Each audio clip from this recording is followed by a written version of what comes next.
Welcome back. Welcome to the second part of It's Closer Than You Think. I hope that you've watched the first DVD or the first part of It's Closer Than You Think, because last year, October, November 2008, I recorded a DVD entitled It's Closer Than You Think, and on that DVD, I said that it was at the time that the financial crisis was just emerging in the world, and I explained that there were 4 things that were coming together at the time, which were leading to the possibility of the launch of the New World Order. I've had feedback from many of you right over the world, and I encourage that because we like to be able to know what's going on in various places around the world. If you'd like to contact me, do so directly on email, info@homebase.org.za. Many of the emails that have come back have been positive. Many of them have been confused, and many of them have been negative. People have said, you can't say these things, and you don't have any grounds on which to base your judgments. So what I just decided to do is come back to the studio and record for you the update to the first part. This is now May 2009, and if you remember, if you've watched the DVD, you will remember that in the previous DVD I said, let's just see where we're going to be in January or February 2009. Let's see how things pan out and see what happens. Well, we're now in May already of 2009, and now we can look back in history and compare November to where we are now and see whether anything has happened. Just to recap the previous section of It's Closer Than You Think, do you remember the text word in Revelation 13? Where it spoke about the Antichrist? It said, and he, the Antichrist, causeth all, both small and great, rich and poor, free and bond, to receive a mark in their right hand or in their foreheads, and that no man might buy or sell save he that had the mark or the name of the beast or the number of his name. Do you remember that discussion? Well, we had to go to the beast and say, please, Mr. Beast, could you tell me what your mark is? Remember we did that. Well, I would like to take you back to a graphic and show you. Do you remember what Jesus said? Come unto me, all ye that labor and are heavy laden, and I will give you rest. Ezekiel 20 says, moreover also I gave them my Sabbaths to be a sign, an oath between me and them, that they might know that I am the Lord that's sanctifying them. So the Lord gave us the Shabbat, the Sabbath oath, the oath, the signature or the identifying characteristic. He calls it his sign between him and his people. And it's the 4th commandment, as you can see on this graphic, that is a problem today. You can see that the 4th commandment has been chiseled away by satanic influences. You know, it's because the 4th commandment is God's seal. That's why Satan needs to remove it, because it proves his authority. And it's always amazing for me when I read the commandments to see how the one commandment that says, remember the Sabbath day, is the one commandment Christians want to forget. So where the Lord says, come unto me, all ye that labor and are heavy laden, so the Pope says the same thing. He says, come unto me, all ye that labor and are heavy laden, and I will give you rest. He says, Sunday is their mark of authority. The church is above the Bible, and this transference of Sabbath observance is proof of that fact. And the Pope demands respect for Sundays. So where the Lord's asking you for Sabbath worship, the Pope is saying, I want Sunday worship. And can you remember the colors that we were discussing? We were discussing certain elements about why the papacy would want this. Well, that's the question. The question is, why? Why would the papacy call for governments worldwide to institute a Sunday law? Well, would you remember?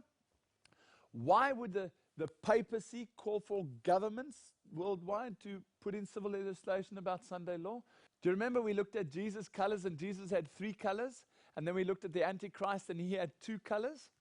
Well, here's a graphic looking down inside St. Peter's Cathedral, down towards Bernini's Canopy. And you'll see the red and the scarlet. In other words, I beg your pardon, the purple and the scarlet. And you'll see the scarlet, the cardinals are even sitting in the form of the Baal Hadad, right? That sun symbol that I've explained over and over in my lectures.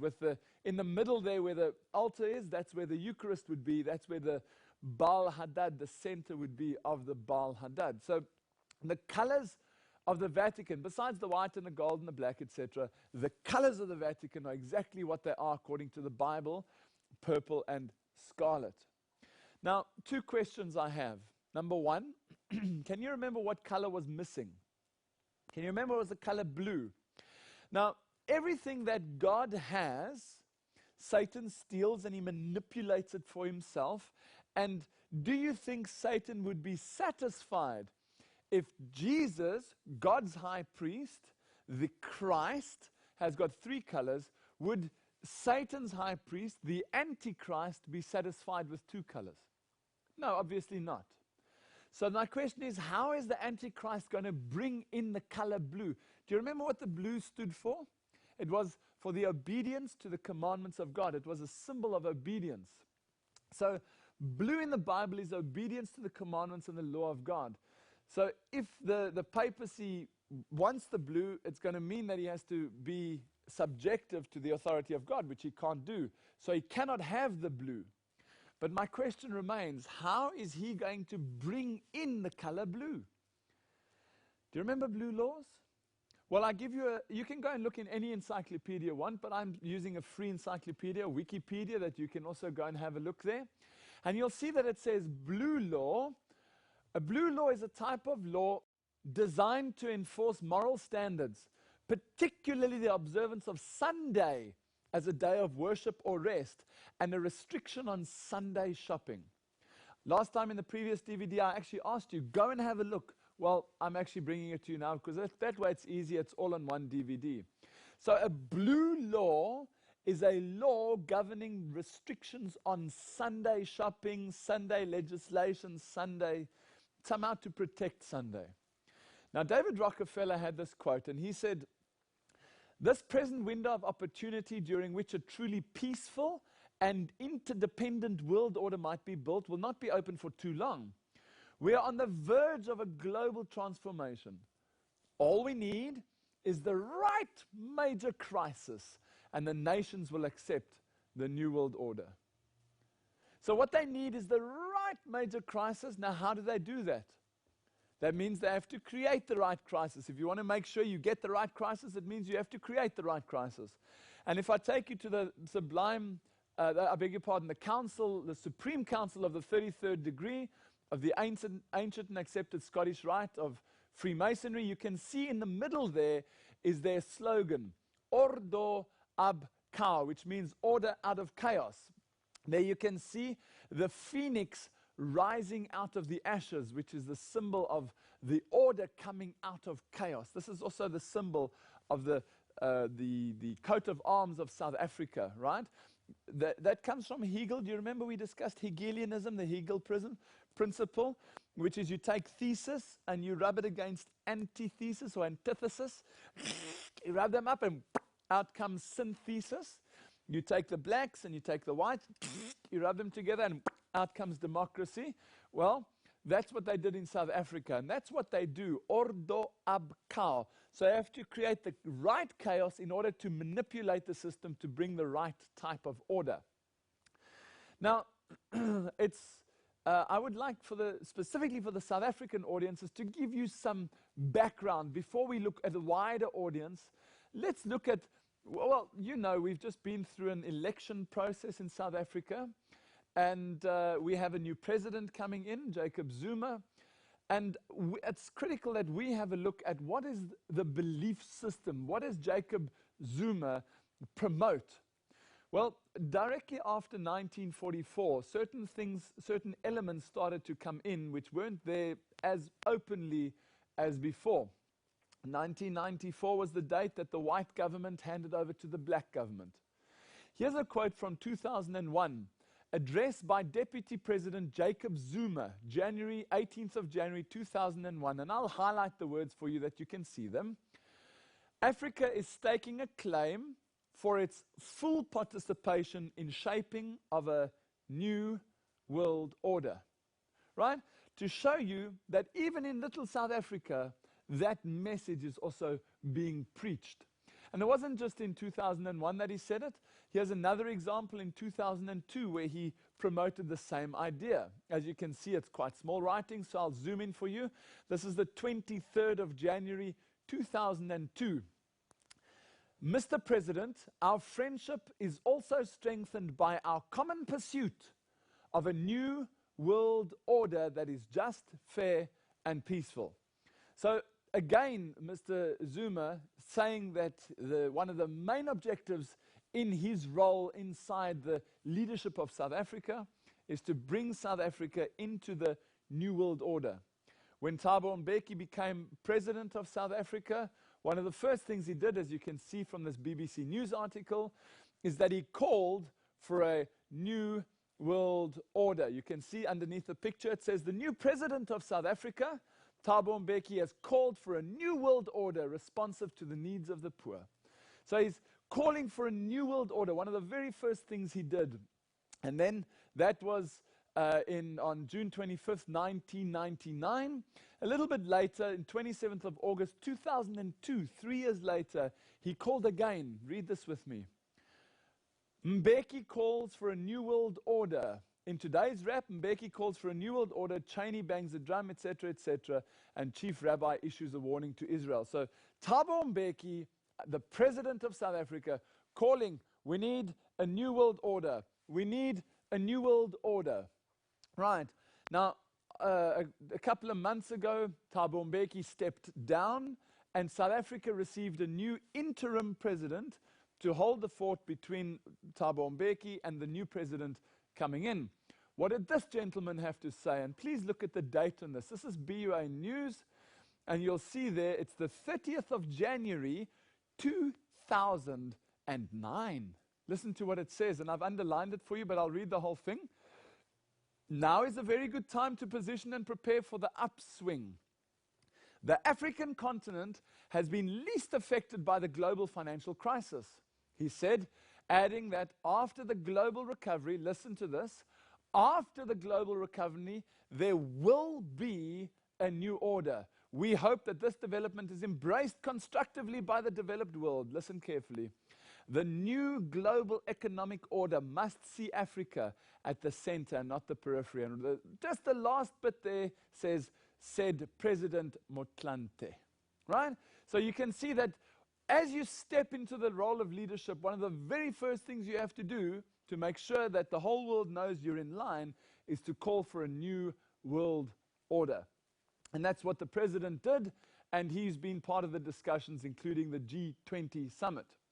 But he wasn't alone, because the finance minister of South Africa, Trevor Manuel, also went along to these big discussions to try and figure out what's going to happen with the world economy. And on the 17th of March, 2009, Trevor Manuel had an interesting comment. As you can see from MoneyWeb, Trevor Manuel calls for a new world order. So over and over and over, the leadership of South Africa are making the noises about a new world order. Now, I hope that from just the one DVD that you had, It's Closer Than You Think Part 1, I hope that you are able to see and realize that this is not conspiracy, this is fact. There's a movement towards a new world order, and all they need is the right crisis, and then the world will accept the new world order. And what about our new presidency? What's going to happen with Jacob Zuma as a president? Well, in South Africa, one of the things that has happened with this democracy is, especially Christianity, but religions have been eroded, right? The importance of religion has been eroded. But yet, you can see, as Bible prophecy predicts, the coming together again of religion and politics. Yes, religion and politics. And here's an example of that from News 24. Zuma says God is for the ANC. The church's support for the ANC was an unequivocal Bible or biblical declaration that if God is for us, who can be against us? So he's quoting the Bible and he's saying, God is for the ANC. Nobody will be able to stop us, because if God is for us, who will be against us? And please note that that was in March of 2009. We're in May? March. That's only 2 months ago. Now, there were 4 specific aspects that I referred to in the presentation last time. I said they need, in order to have a new world order, they need to have, number 1, all the computers in the world being able to communicate with one another. So they needed a common platform, and they needed the right major crisis. They needed a technology meltdown, which we saw happen in Y2K. It didn't happen, but it was enough to get all the world's computers talking on the same platform. Then they needed a global political focus. They needed a global political threat, which we saw was 9/11. They needed a global environmental focus, which the high priest of global warming, Al Gore, has now done a very good job on telling the whole world about global warming. And then I said, what the last thing they're going to need is a global financial management system. And I predicted that the financial crisis that was happening at the time would lead to the New World Order, because those 4 aspects sews everything up and allows them then to launch the New World Order. I obviously didn't know what was coming down the line, but I said, let's just see where we are in the beginning of next year. Well, there we are now. So now I'm looking back, and I'd like to show you in this presentation what has happened since the previous time we were with you up to today. One of the things I want to refer to first is I want to take you back to the year 2000, the New American Century. This is a document that was penned out by Dick Cheney and Donald Rumsfeld. It was called the Project for a New American Century. It was the blueprint that they would follow when they won the presidency a few months later. Among a couple other things, it states the following: our plans will take a long time to accomplish, absent from some catastrophic event, such as a new Pearl Harbor. Our plans, meaning for a new world order, are going to take a long time to come right, unless we have some catastrophic event like a new Pearl Harbor. Now, why is that a key word? Well, the words Pearl Harbor, to those of us that have done the research, make absolute sense. You see, Pearl Harbor obviously was one of the things that happened during the Second World War, and documents regarding Pearl Harbor have been kept secret for 50 or 60 years, I can't remember exactly. But after that, they have to be released to the public. So when the time had elapsed, those documents became available for the whole world to read. And shock of all shock and horror of all horrors, reading the documentation, the secret documents of government at the time, you can see very, very clearly how America knew beforehand that the bombing was going to take place in Pearl Harbor. Not only did they know, they put more soldiers there so that the American soldiers would be blown up and be shot. And that way, America would never be able to get the blame for what happened at Pearl Harbor. So Pearl Harbor is a signal, or are signal words for saying, we know what's going to happen before it happens, so when it happens, it's happening for a reason, even if it happens to our own people. Go and have a look on the internet for Pearl Harbor exposed, or Pearl Harbor uncovered, or Pearl Harbor the truth, and then you'll see what I mean. Now, just about the time of the financial collapse, in fact, as you'll see from the next article, October 6th, 2008, there was something came up in the news. Pope Benedict declared that the world's financial systems are built on sand. And please note, you'll see, when you're reading about Pope Benedict, how often you'll see Obama's face on the same page, subliminally linking the two for mankind, to see the connection. But there the Pope says, be careful, because what you have, your wealth, has been built on sand. And a couple of days later, that was the 10th of October, 4 days later, bang, down went the European and Asian markets. They started to plunge again. And the world economy, they said October 12th, 2008, is near meltdown. But then this article came up, and look at the date, January 19th, 2009. The title is, Warren Buffett says that the United States is enduring an economic Pearl Harbor. Right? You pick that up? Warren Buffett, a billionaire investor, says that the United States, what you're seeing with the collapse of the global economy and the collapse of the American economy, this is an economic Pearl Harbor, which, as I've just explained, means they knew it was going to happen before it happened. They put their money into specific areas so that it could create a collapse. Somebody pulled the plug, somebody gave the signal, and the soldiers in Pearl Harbor were shot. Somebody pulled the plug, and down went all the markets around the world. Now this is, did you notice some of those banks were 200 years old? But all of the banks, all of the world, all at the same time just collapsed, right? It was like watching a well-coordinated ballet, as if all the ballerinas were lifting their legs at the same time. So all the banks were doing same moves all at the same time. It was fascinating. But Bible prophecy tells us in Revelation 18 that the merchants have waxed rich through the abundance of her delicacies, Rome's delicacies. So, understanding that there's a link in the Bible between Rome and business, or Rome and stock exchanges, it's not difficult then to look into the stock exchanges and say, can we find something there which you wouldn't normally find? And here's a perfect example. In Manila, in the Philippines, here you can find a Roman Catholic priest raising the Eucharist during a mass which is held after the first day trading of the year at the Philippine Stock Exchange in Manila. So, perfect example, right?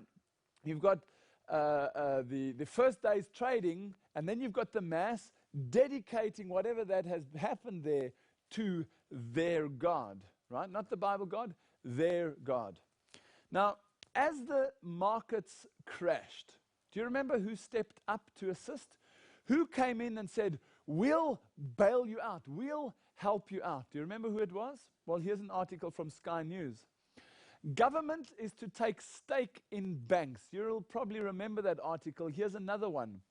Treasury is planning to take the shares in banks. Now, I mentioned when I was speaking to you last time that that's not just a $700 billion gift.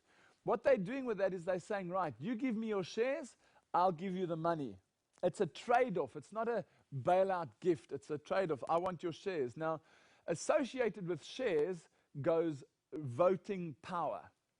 And I had people comment and tell me that the shares that are being sold within these companies are only non-voting shares. But I'd like to challenge that, because as you'll see in a couple of minutes, it's not just non-voting shares that have been put on the line.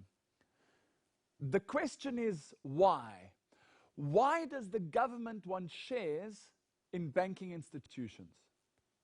Why would what are shares? Do you remember? We've just explained it. Shares are control. So when people are thinking it's the safe shares without voting powers, I'd like you to just hold on, because towards the end of this presentation, I'll give you an example of what's going on behind the scenes. But I'm still asking, why would the government want shares in banking institutions? You see, the Bible says that no man might buy or sell. And that's the key. When are we going to look at Bible prophecy to understand world events? You see, that's what we need to do. No man is going to be able to buy or sell. So, what has happened during 2009, towards the end of 2008 and these first couple of months and weeks in 2009? Well, it's quite exciting. A lot has happened. And the previous DVD of mine was bang on the button. So let's have a look at what's happened over this period. Gordon Brown and Cameron outline rival green visions. A new world order is needed to save the world. And then on the 6th of April 2009, there was a big push for the new world order. And this is the Far East. So if I go back, Europe is pushing for a new world order. The Far East is pushing for a new world order. As you can see here, on April 10th, 2009, Russia and Iraq call for a new world order. And it wasn't just them, this happened previously in history. Let me just leave that picture of Hitler for a while, and then we discuss this idea of a New World Order. A New World Order is a single government worldwide, right? Which they've been trying to get through various elements. It is not a conspiracy. What I've shown you from Jacob Zuma to Motlanthe to Thabo Mbeki, Russia is calling for it, China is calling for it, the Middle East is calling for it. The whole world is calling, please, give us a new world order. So what is this world order and how does it work? Well, the New World Order, as I say, is a single political entity that controls the entire globe. But it's not just that, it goes a bit deeper than that as well. Have a look at this picture as I showed you just now. As you can see, this is Hitler greeting the Catholic Church. In fact, these Catholics were very supportive. The Catholic Church was very supportive of Hitler. Here you can see where he holds these big speeches and he has the thousands and thousands of people standing to his attention. He greets the Pope himself and has the support of the highest authorities within the Vatican. Here's an interesting picture. On the right, you can see the SS, the Nazis, and on the left, in fact, on the right, what I'm showing you there is Joseph Mengele, and on the left, you've got the Catholics also raising their hand and saying, Heil Hitler. My question to you is, who's that guy in the middle? You might not recognize him, so I'll make it a little bit clearer. That man in the middle was a young man called Joseph Ratzinger, who now today is known as Pope Benedict XVI. Now, this just so happens to be the man who controls today the Roman Catholic Church, right? As we know. But so what does this have to do with world politics? I want you to notice in that picture you saw Ratzinger standing between the Nazis, politics, and the church. Now he's continued with that role, now that he's the Pope, to try and bring together church and state. And I showed you in the previous presentation how he now says that the church's role in politics is for the good of all. So he's trying to bring the Roman Catholicism into the political arena.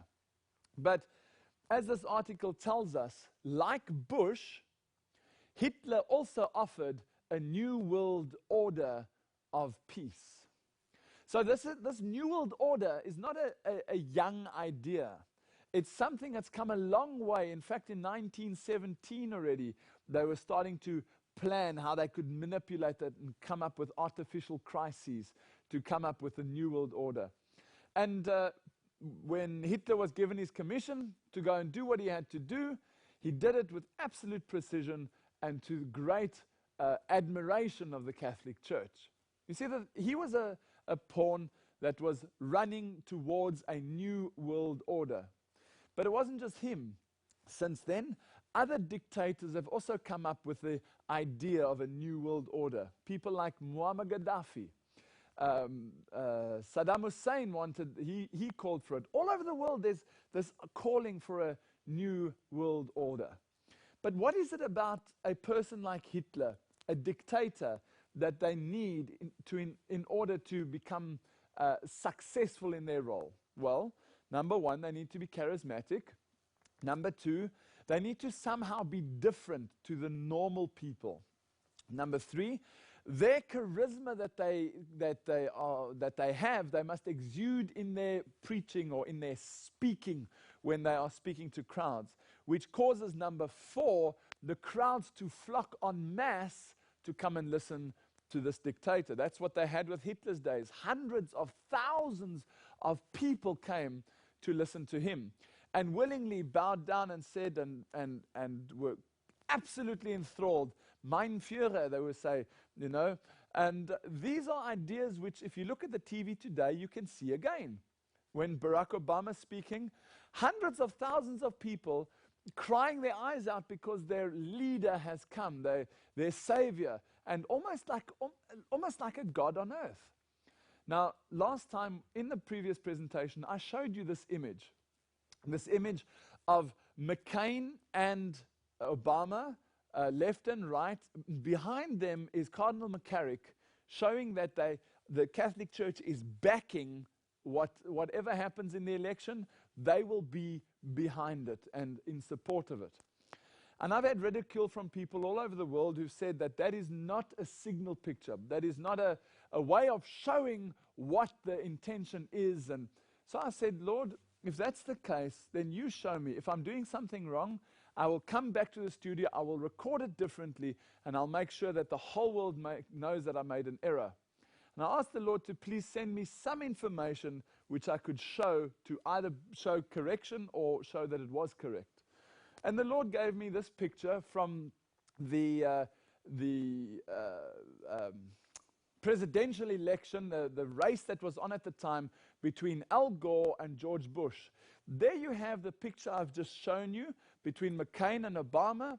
There you have the picture between George Bush and Al Gore. Can you see both of them, the church backing them?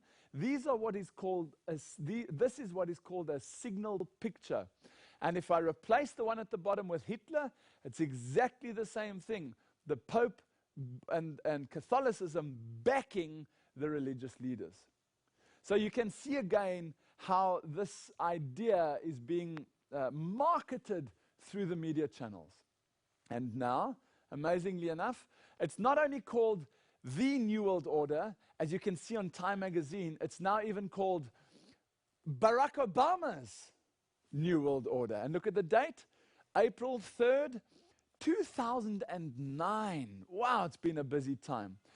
By the way, for those of you that have watched the God's Final Call series, you will remember that I showed the bloodlines, the family ties between George Bush and the various people, and how Al Gore was actually a cousin of George Bush, and didn't matter if you took George Bush or Al Gore, either one would have been the same family.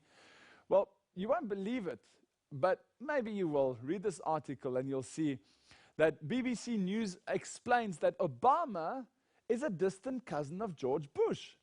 It has emerged that Barack Obama is a 10th cousin once removed of the man whose job he wants, George W. Bush. Isn't that incredible? Just like with the rest of the presidential elections, this one seems to have somehow managed to get family again into the seat of power.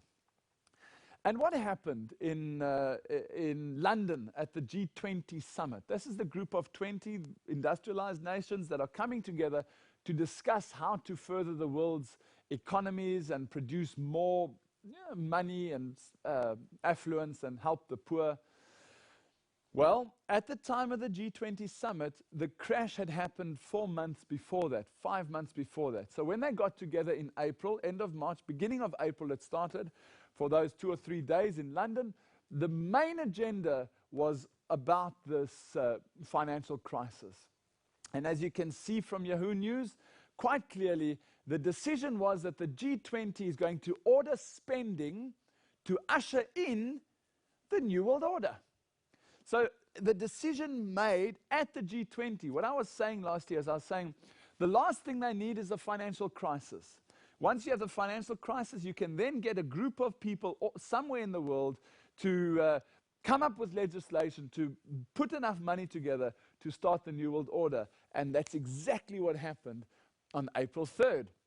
Right? You can see from brisbanetimes.com.au that the G20 was even planning the New World Order.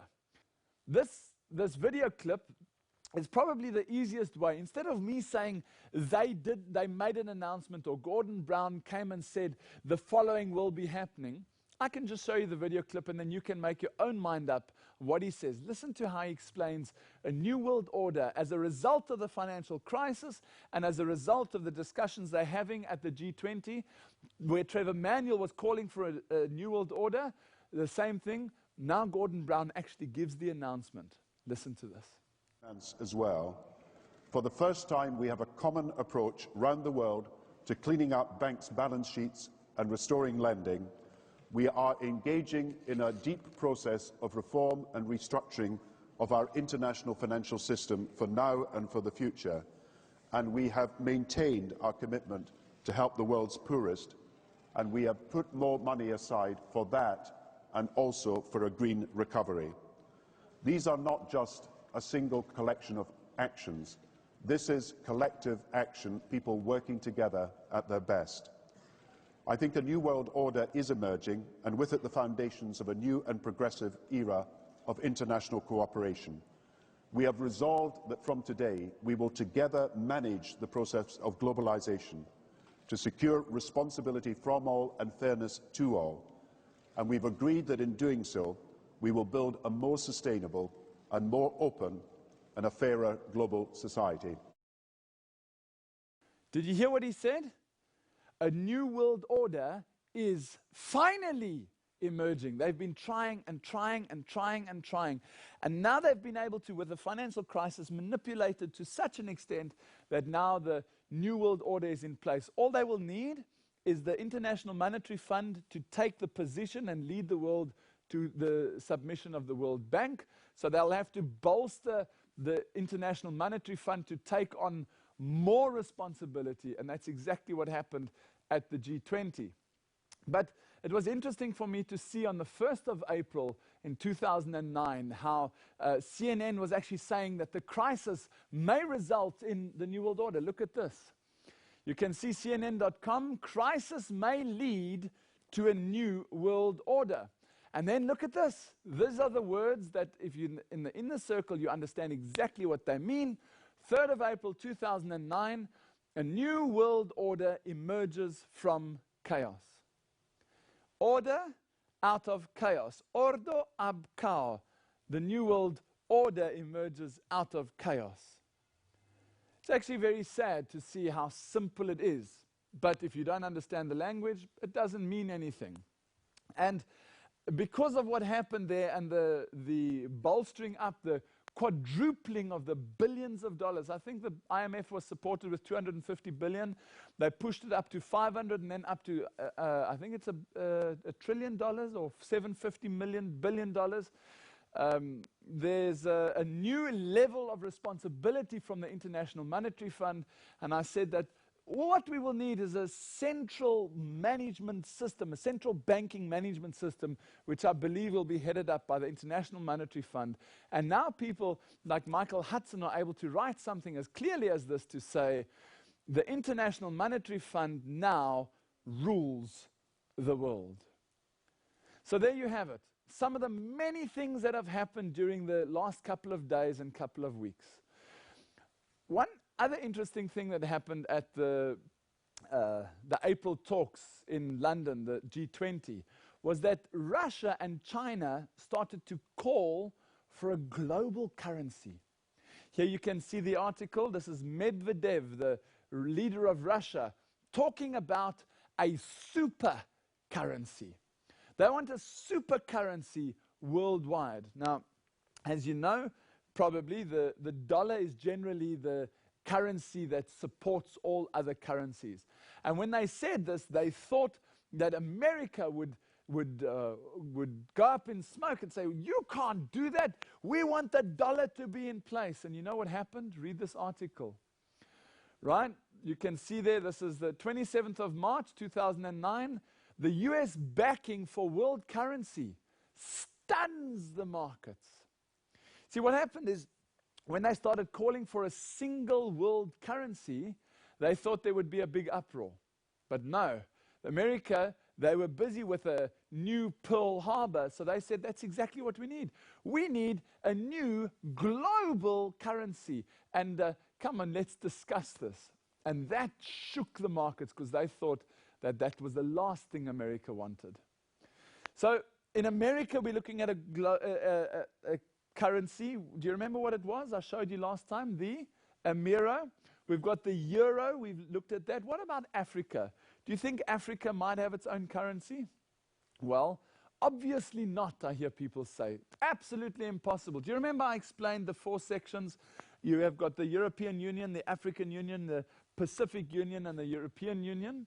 Right? Well, those 4 sections are going to channel the world underneath this one world government. But at the moment, we don't have an African Union as such. There's not, like the United States of America is a sort of a union. If you bring Canada and Mexico in, you've got a whole continent under one union. So how are they going to do that for Africa? Well, the first thing they have to do is call for a single African currency. And when did that happen? Have a look at the article. Africa seeks a single currency, right? Interesting to see the comments there. And when did that happen? You see it under the word Africa? March 8th, 2009. Sunday Nation, Sunday, March 15th, 2009. Africa is now going to adopt a single currency. So just like I said, we're going to, remember I gave you the article about SADC getting rid of passports? Well, not only are they going to get rid of the SADC passports, but it looks like it's going to be a single currency. But how are they going to patrol the borders with this? What they have to do is they're going to have to somehow change the African Union into something more powerful. Did that happen? Well, have a look at these couple of articles and you'll see what happened late last year. 29th of August 2008, Muammar Gaddafi was made Africa's King of Kings. A meeting of more than 200 African kings and traditional rulers has bestowed the title of King of Kings on the Libyan leader Muammar Gaddafi. Do you know anything about Muammar Gaddafi? Do you know that he's not really in for democracy, right? This man is a dictator. And Africa, the whole of Africa, has said, you are King of Kings, sir. Wrong answer. I have one Lord of Lords and one King of Kings, and that is my Lord Jesus Christ. But when it comes to African politics, it's different, because now he's the King of the Kings of Africa. How does this affect the African Union? Well, interestingly enough, on the 3rd of February 2009, the following article came up. Gaddafi, who is now the new African Union chairman, will seek a single state. Oh, is that possible? Gaddafi, Muammar Gaddafi, now that he's in charge of the African Union, are you going to look for a single, like a United States of Africa? Is that possible? Well, read the next article with me and you'll see this happened on the 2nd of February this year. African leaders strike a new deal on a union government. Listen to these words. The African leaders agreed to disband the African Union Commission and create a more powerful African Union Authority to act as a temporary union government as efforts are made to create a sovereign, listen, United States of Africa. Wow, there you go. Unbelievable. Bible says the whole world will give their power over to the beast. And this is what's happening. You've got to get everyone channeled together. Let's look at a different section of this article. Down at the bottom, it says, we are now moving closer to the formation of a United States of Africa. So can you believe it? Not only do we have a United States of America, but now they're moving to a United States of Africa. What else can we see about this? Did you notice that this wasn't all over the news and the whole of South Africa and the whole of Africa was up in arms about it? Listen to this article, and this, as you can see, comes from the own government, the South African government. Please notice on the top there, you'll see the phoenix rising out of the ashes. And this is the phoenix with a pyramid in the middle with a capstone in place. And the 7 sun rays of the sun god Mitra. This is sun worship. Let's find out what they say in this article. The body will be headed by a president and a vice president. And the commissioners will become secretaries charged with portfolios. So this United States of Africa is going to have a president and a vice president. Just like the United States of America. That's where they are leading us. And that's why we now need an African currency, one currency for the whole of Africa. And what do you think Gaddafi thinks about this? Because South Africa is going to have a democracy, and Zimbabwe is going to have what they're doing, and so is going to have what they're doing. And then, quite interestingly enough, this is all happening in a very short space of time. Listen to this article. Right? It says there, 4th of February 2009, that Gaddafi condemns Africa democracy. The new African Union chairman, Libya's leader, Muammar Gaddafi, has said that the multi-party democracy in Africa leads to bloodshed. So, according to him, multi-party democracy leads to bloodshed. Well, that's a nice way to hide behind it. What he's looking for is a dictatorship, a single currency, single state all over Africa. And it's called the African Union, the United States of Africa. So that's what's been happening just as a result of the financial crises and various fascinating things. But let's leave Africa alone for a moment and look into Europe. Do you know when Europe's constitution was framed and written? Well, it was signed on the 29th of October 2004. Here you can see the European leaders standing on their balcony for their photo opportunity. European leaders sign the European Union Constitution. So you can actually see that they've signed, they're going to sign it now. My question to you would be, where? Where do you think they would sign it, right? Probably in London. It would make sense to me. They've got the best hotels in London. They've got some nice ones in France, but they've got big conference facilities.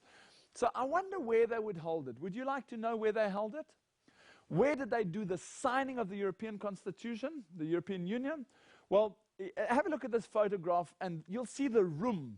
This is the actual room where the European Union Constitution was signed. Do you notice the color of carpet that all of the delegates are sitting on? Do you notice the color? Right, the color blue? Now, where is this room? Most of us wouldn't recognize it. So let me put the name underneath there so that you can read it and see whether this starts to make sense. Where are they signing the European Union Constitution?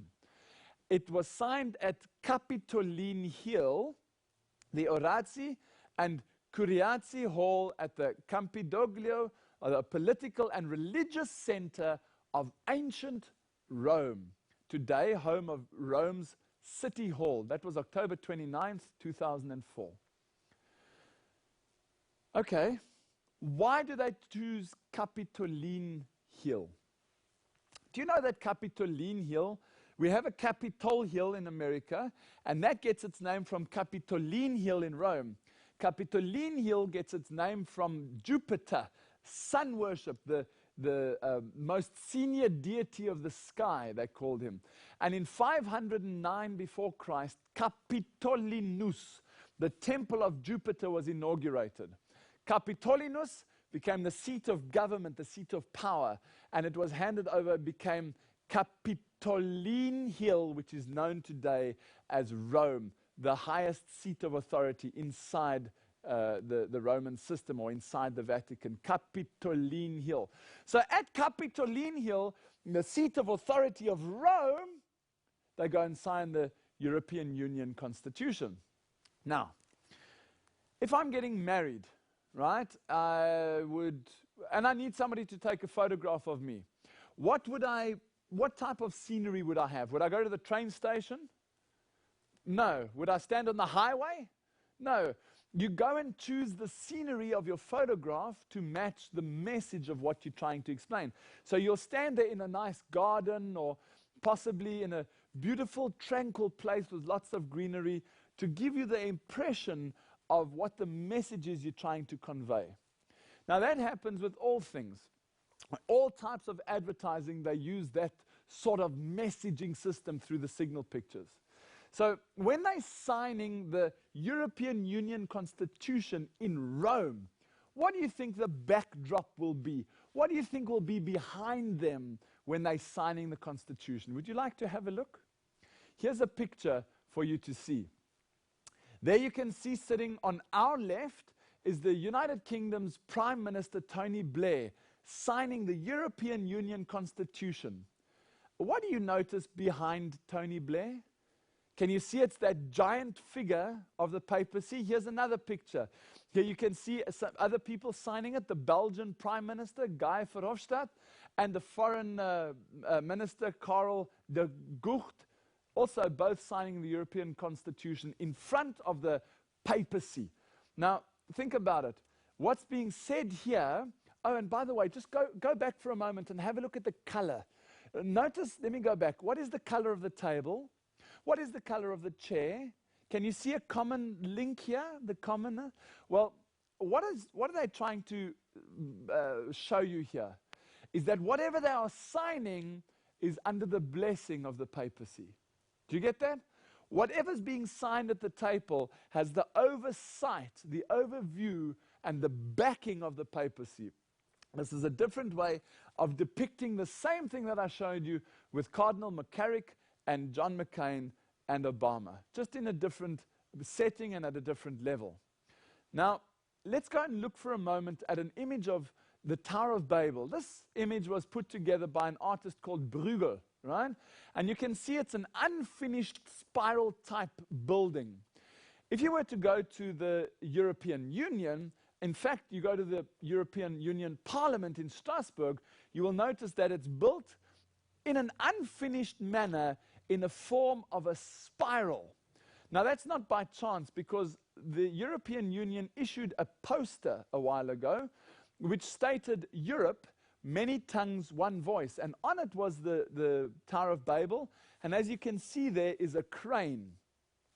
Now, what they said when, I can't remember who the French leader was at the time, but the French parliamentarian or boss man said, "We are rebuilding the Tower of Babel, and this time we will succeed." You see, what happened at the Tower of Babel in the beginning was that the Lord was not happy that they had decided on another Babel. Do you know what Babel means? Mikael means he who is like El, God. Michael means Mikael, he who is like God. Babel means gate to God. So Jesus is the Bab to God. Jesus is the door. I'm the way, the truth, and the life. No one comes to the Father but by me. So at the time of Nimrod, when he was building this tower of confusion, what was happening there is the Lord was showing, I don't want you to have another Babel, another gate to God. There's only one gate to God. Brothers and sisters, what's being depicted here very clearly is on that post, and I want you to look at it again, please, because you'll see there, they said this is the new Tower of Babel, a new tower of another gate to God, another way to get to God. And please have a look. You'll see there's 12 stars, right? One is hidden behind at the back there. 12 stars around the Tower of Babel. And look at the stars. They're in the form of the goat of Mendes. Can you see the horns, right? And the ears and the face of the goat. Now, Europe, many tongues, one voice. Can you see that this is the inverse of what happened at the Tower of Babel?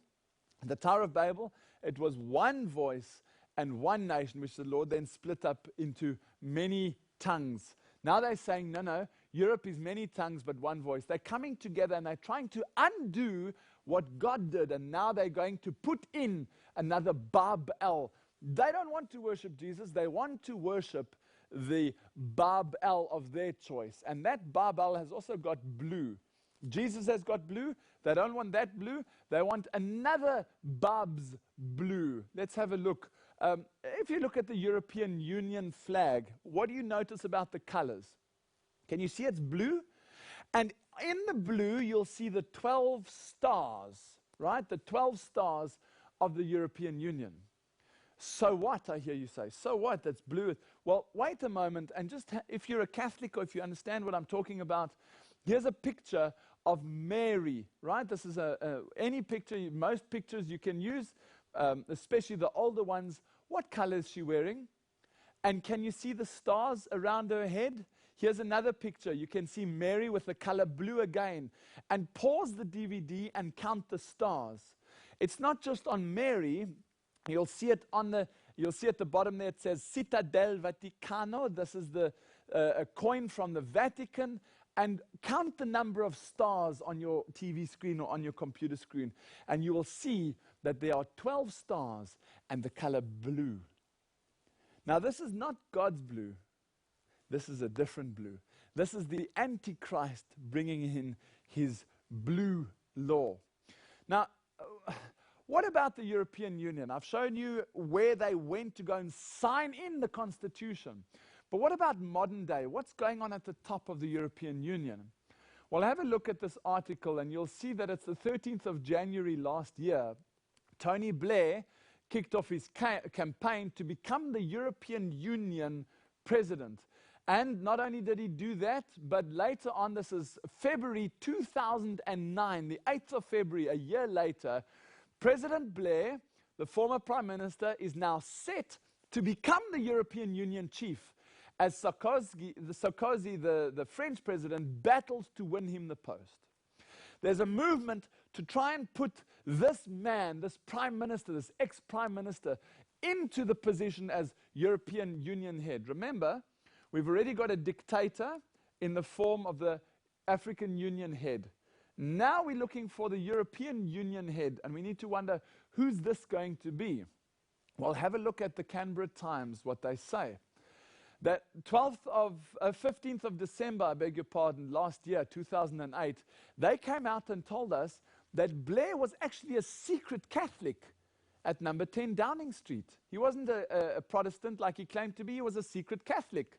And then 22nd of December 2007, what had happened then was Tony Blair had joined the Catholic Church. Former Prime Minister Tony Blair left the Anglican Church and has become Roman Catholic. And now you can see here what is written so clearly. Look at the date, February 6th, 2009. Wow, they've been busy this last 2-3 months. At last, Blair is free to do God, and America loves it. And note the colors on Barack Obama's wife's dress. If you understand the signal pictures, you'll know what I mean. Just have a look again at the graphic, and then I'll carry on. Can you see the blue?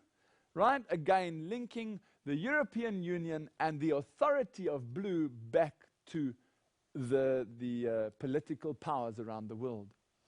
Revelation 17, verse 12 to 3 reads as follows. The 10 horns that you saw are 10 kings who have not yet received a kingdom, but who for 1 hour will receive authority as kings along with the beast. They have one purpose and will give their power and authority to the beast. What does this mean? Well, let me explain. When the Lord gave us guidelines to govern every aspect of our lives, how many did he give us? 10. Do you remember? And in the statue of Daniel, when you get down to the toes, those represent the entire world. How many toes are there? 10. The number 10 biblically represents completion, or in the entire coverage, in other words. So what the Bible is saying here is those 10 horns, and let's go and read it together again. The 10 horns you saw are 10 kings who have not yet received a kingdom. What the Lord is trying to explain here is that in the world, there will be at the end of time, the whole world will be waiting to receive power. Now, I am an employer. I employ somebody, he is my employee. At the end of the week or at the end of the month, that employee comes to me and asks me for his salary. I then decide if I want to give him his salary or not. Question, who's more powerful, him or me? Obviously him, right? No, obviously me, because he receives his salary from me. Now listen to these words again, and let's see if it makes sense. The 10 horns which you saw are 10 kings who have not yet received a kingdom, but who for 1 hour will receive authority. They will receive their salary as kings along with the beast. So they will receive their payment from the beast. Now listen, they have one purpose and will give their power and authority over to the beast. So just like my employee receives a salary so that he can generate money for the business, so these kings and these kingdoms will have one power. They will receive power from the beast, and they will give their power back to the beast. Does that make sense? But the very next verse is absolutely critical, otherwise it doesn't make sense. Read with me what it says.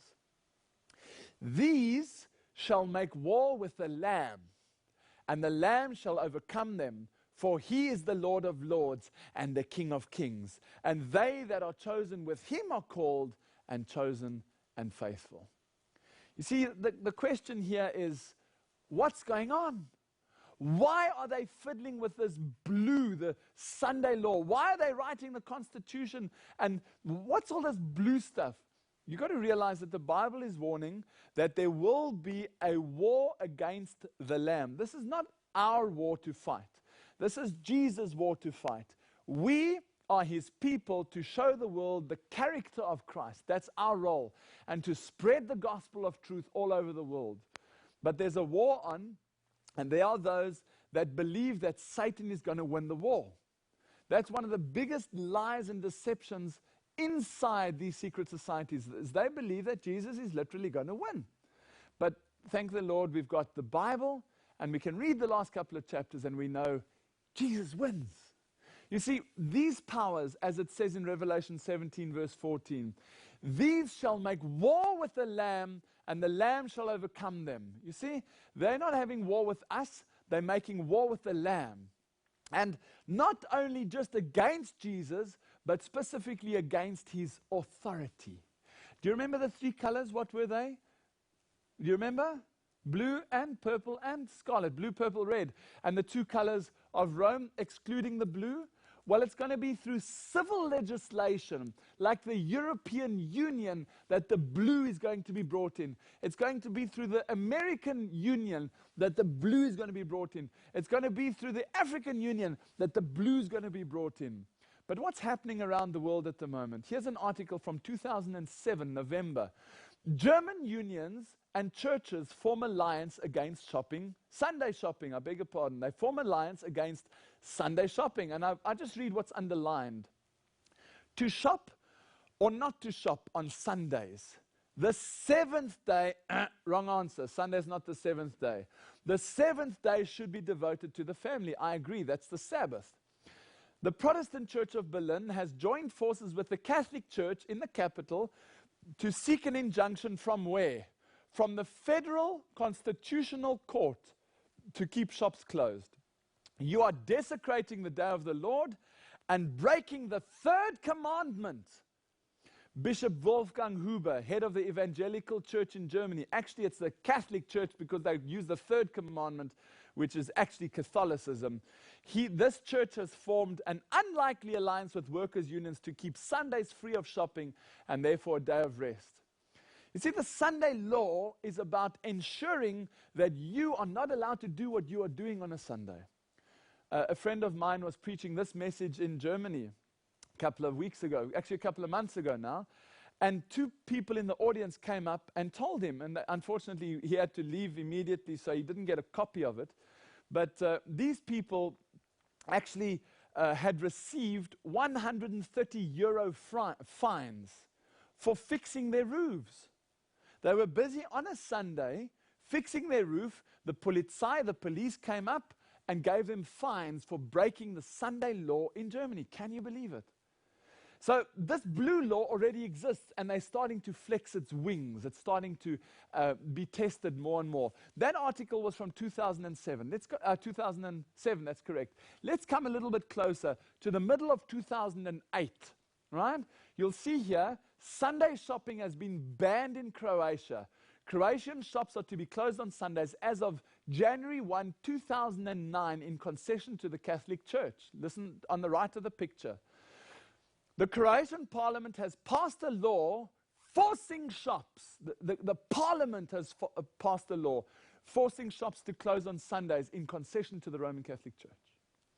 Exactly what we've been saying is going to happen is happening. And as of January 1st this year, the whole of Croatia shuts down on a Sunday.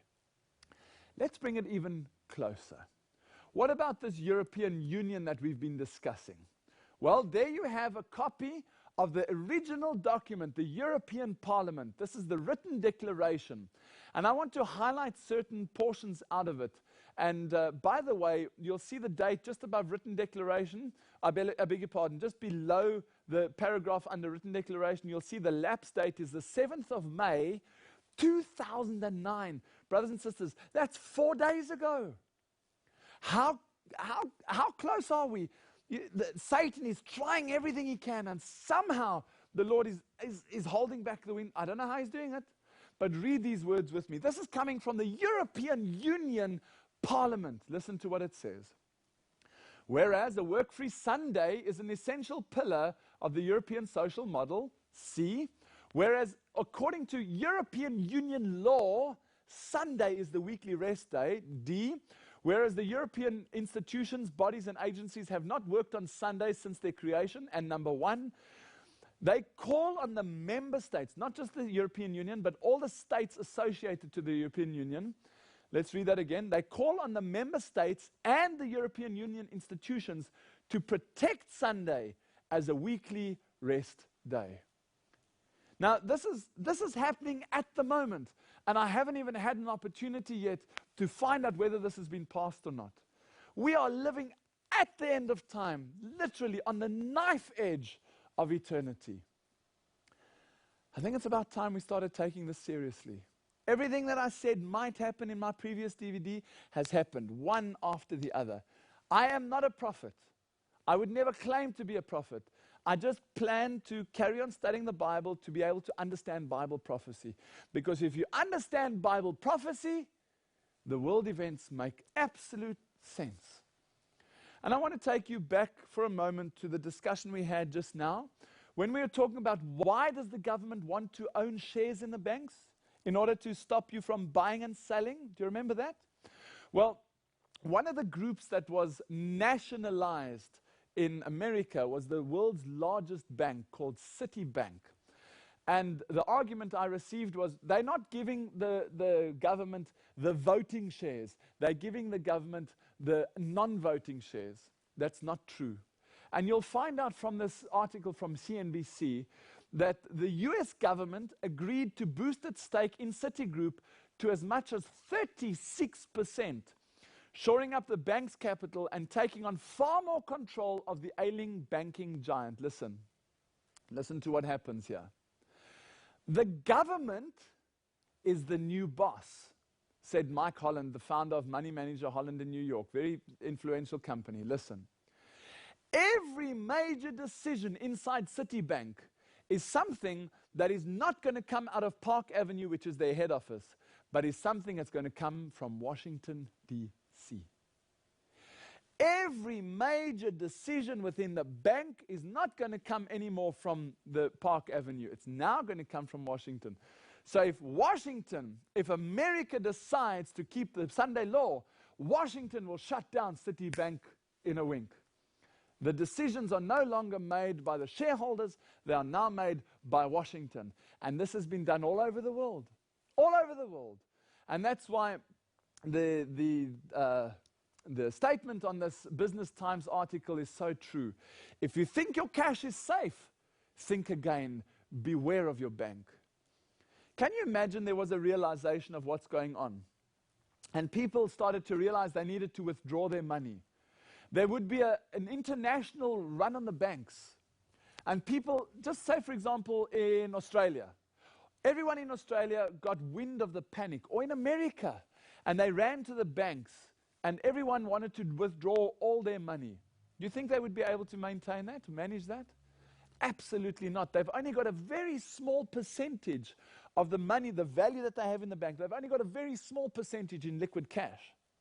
So if you were to go and draw your money out, and your neighbor, and all their brothers and sisters, they would immediately close the doors because they don't have enough cash to give the people. And that's why there are laws now in place that they can shut down your bank account in a heartbeat, depending on how you are recognized, or what's going on with you, or what the government situation is, or whether there's trouble in the government. Now, I'm in Australia at the moment, and I'm doing this recording here because I have some very interesting information which I want to share with you, especially for the Australians. And you will know the Commonwealth Bank of Australia, one of the most famous banks in Australia. I think the most famous bank.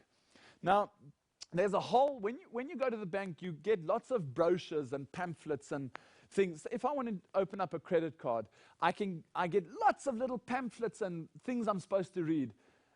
How many of you read them? All of it, with its fine print. None of us read that stuff. And they're bargaining on that, because I want to show you what's embedded in this. And go back to your own bank, wherever you are in the world, and have a look at this. This is just one brochure, important information about credit cards. And you can see at the bottom there, it says Commonwealth Bank. And the date in the middle is the 1st of March, 2009, these are the conditions of use. If you have a credit card with a Commonwealth Bank, these are the conditions of use, the terms and conditions. Have you read your terms and conditions? Well, I want to go to page 6 and 7 of this document and highlight something. It's just a normal brochure that none of us really read.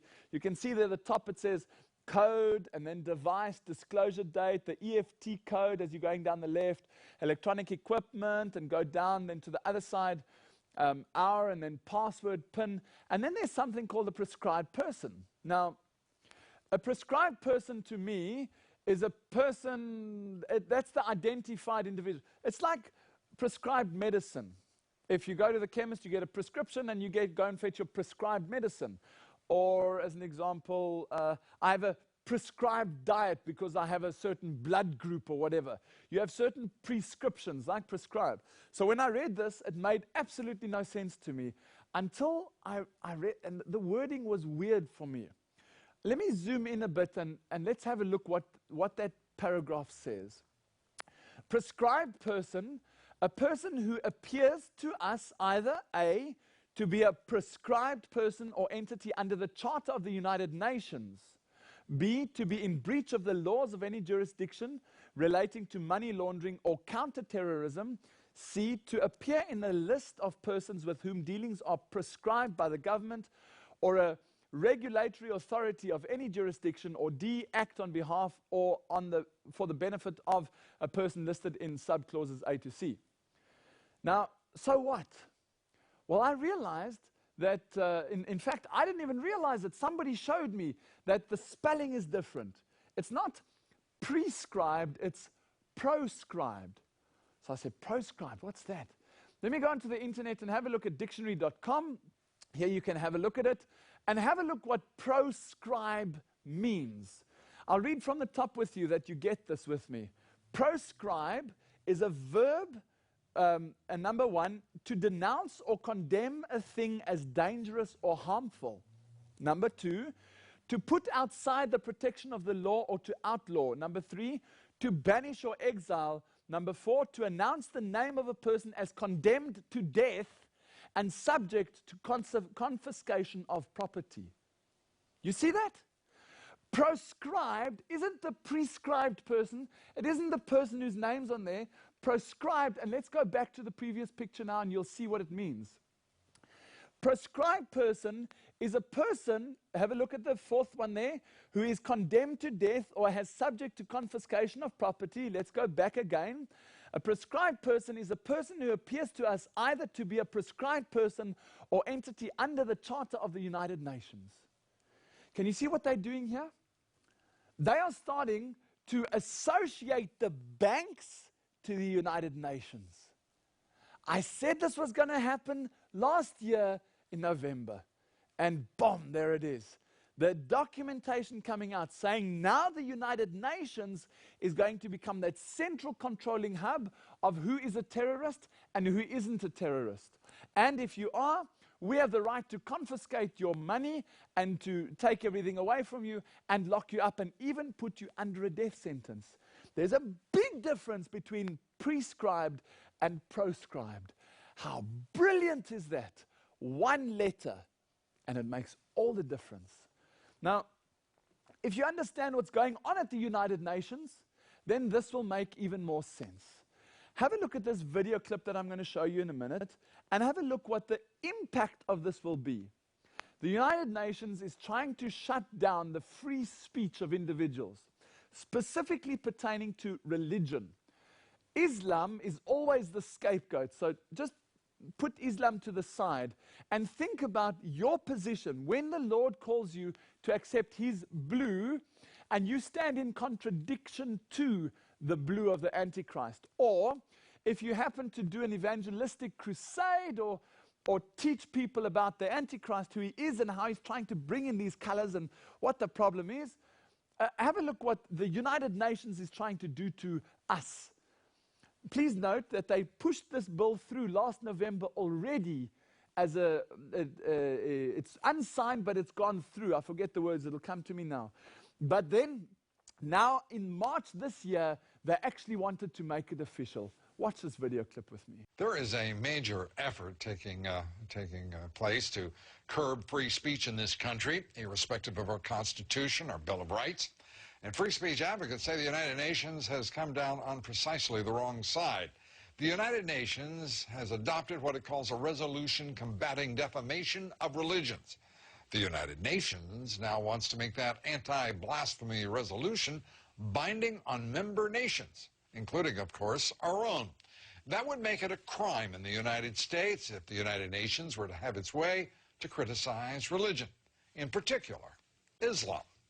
Kelly Pilgrim has our report. The UN General Assembly is considering a binding resolution urging member states to make it a crime to criticize Islam. What they would do would be to make it illegal to put out a movie or write a book or a poem which somebody could say was defamatory of Islam. The so-called anti-blasphemy resolution would call on governments to pass their own laws to determine what can be said about religion in public. The resolution urges states to provide within their respective legal and constitutional systems adequate protection against acts of hatred, discrimination, intimidation, and coercion resulting from defamation of religion. But the U.S. says the concept of defamation of religion has another meaning. While appearing in name to promote tolerance, the implementation of this concept actually fosters intolerance and has served to justify restrictions on human rights and fundamental freedoms. Even talking about the influence of Islam on terrorism could be called criminal under this resolution if adopted by an individual country. You are entitled to say that in America, but not if the UN has its way. They would criminalize that kind of practice, and they're trying to do it elsewhere around the world. A group of 57 Organization of Islamic Countries, the largest bloc at the United Nations, has been pushing it out of concern, it says, over anti-Islamic behavior, saying this resolution is a major step towards sensitizing the international community on the serious impact of defamation of religions. Last December, the General Assembly passed it as a non-binding resolution. And this year, a binding resolution is expected to be introduced as early as March. Human rights activists say its influence is already being felt. There have been a number of prominent cases, most recently in India, for instance. The editor of a newspaper was charged for reprinting an article that had initially been printed in the UK. While the article mentioned the three major religions, Christianity, Judaism, and Islam, the editor was arrested for, quote, hurting the religious feelings of Muslims. Did you hear that? They want to pass it, or it already has been passed as an unbinding resolution in December. Now they want to pass it as a binding resolution, right? And all member states of the United Nations are going to enforce that you will no longer be able to speak against any other religion. We don't want to speak against any other religion. We just want to speak Bible truth. And the whole world is going to have to make a decision whether you're going to accept the blue of Christ or the blue of the Antichrist. Can you see the urgency in why these DVDs have to go out all over the world? Spread them like the leaves of autumn. Get the message out. Because if they're locking up editors of a newspaper just because he's reprinting something that was already, he doesn't even come up with it himself. He's just reprinting something. That means books like The Great Controversy, that means DVDs like this will be banned possibly even this year still. The urgency is like it's never been before. I'd like to take you into the Senate for a moment. How do they pass these bills? How do they get these bills through, something as ridiculous as the one you've just heard at the United Nations? Well, in order to understand that, I want to take you into the Senate, and I want you to watch a senator reading out one of the bills. This bill is specifically H.R. 8791. Go and find it on YouTube. Go and find it on Google if you want to. This bill is passed, but before it gets passed, the senator has to read it out, and then they're allowed to take a vote whether they want it in or want it out, etc., etc. Just listen to the wording of this bill, right? When you're listening, this is the first time the senator is reading it, and you'll find that a whole lot of the information is sensitized because it's the Homeland Security and Anti-Terrorism Bill.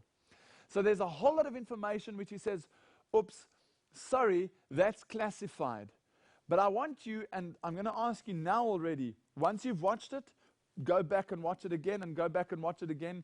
You'll hear there are things such as, this is a bill to protect against flesh eating.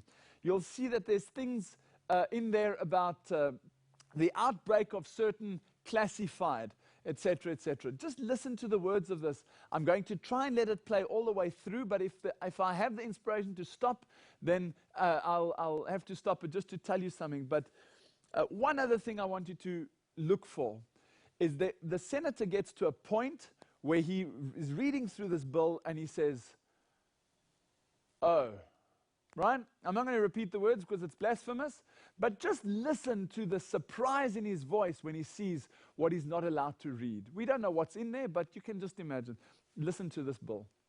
Congress shall now vote for approval of H.R. 8791, the Homeland Terrorism Preparedness Bill. Said bill requests emergency response funding up to and including, I'm sorry, this section is classified, dollars to prepare for a national level terrorist attack and or attack from classified. Funding for first responder personnel and vehicles would be doubled if said attack leads to more than 80% of national population being affected by classified. This funding shall commence in conjunction with the first attack on classified or the first large-scale outbreak of classified, dependent upon which comes first. Civilian and military units shall be trained in containment and combat of classified, including irradiated classified with possibility of classified airborne, classified flesh-eating, classified, and or all of the above in such event as classified spewing, classified escape, are released or otherwise become uncontrollable. Air Force units may also be directed to combat said classified due to their enormous size and otherworldly strengths. Did you hear the wording there? Due to their enormous size and otherworldly strengths.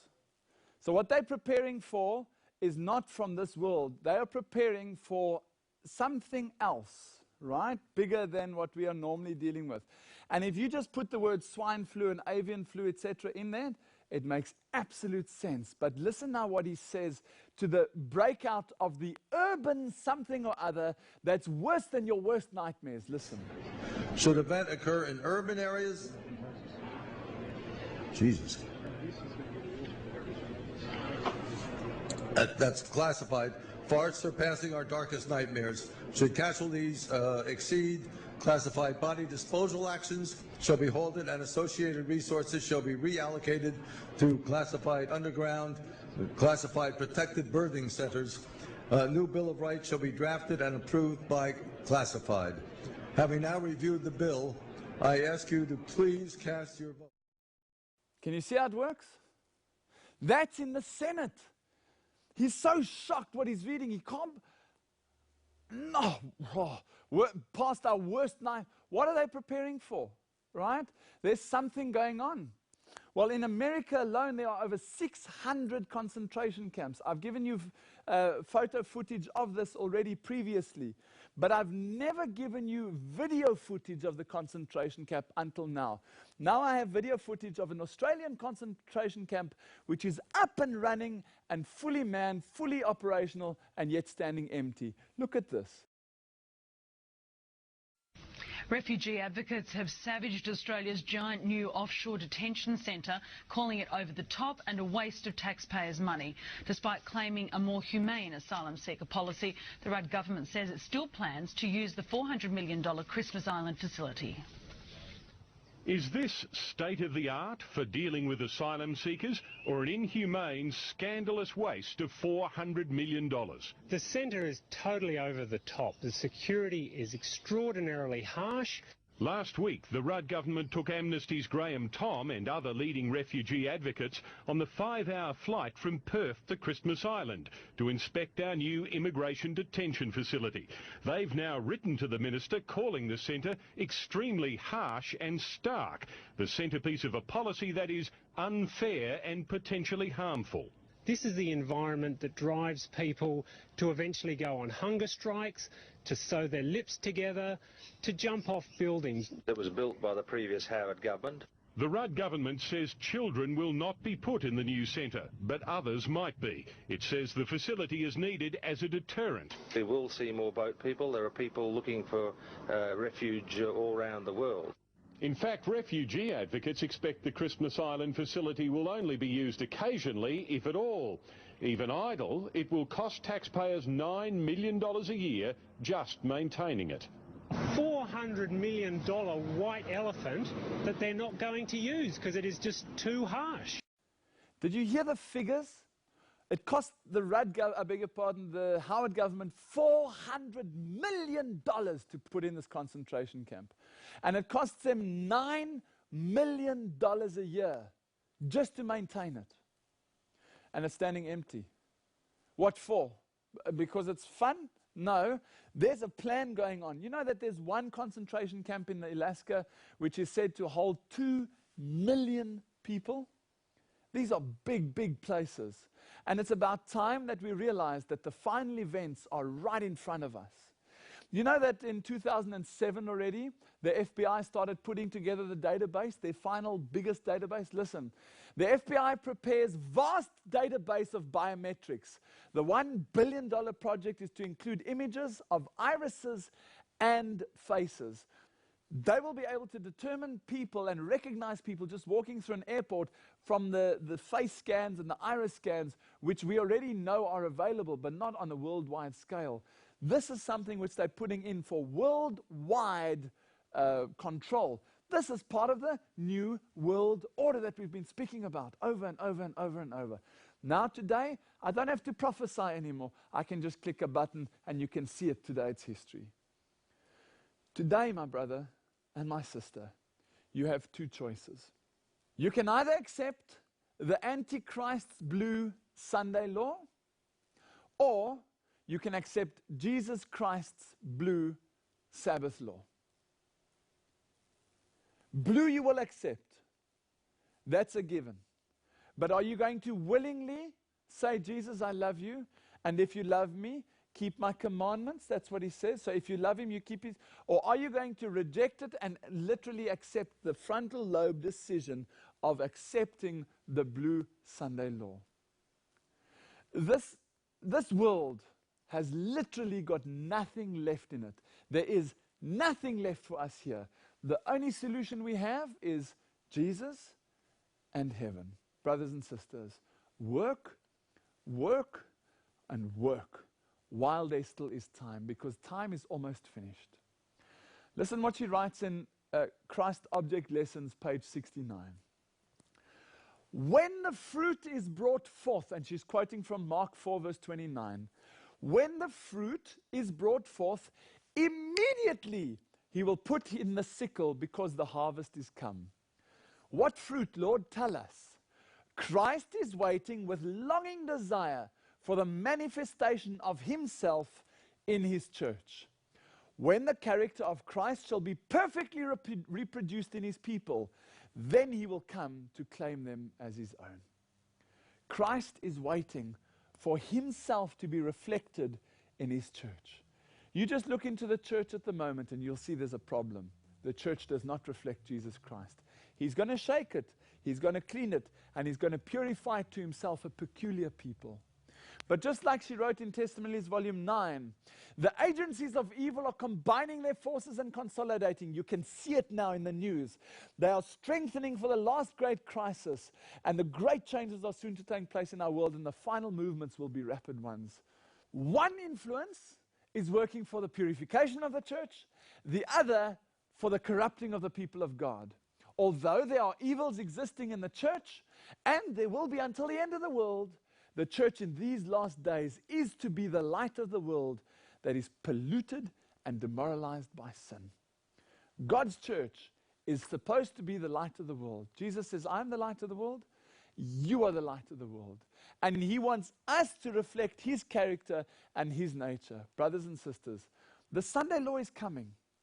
Please understand, we are closer. Just the 4 or 5 months that have gone between the last time I spoke to you and now, 6 months. In the last 6 months, you can see how busy they've been. Where are we going to be in a year's time? Please don't waste time. The Sunday law is closer than you think. Thank you for your time.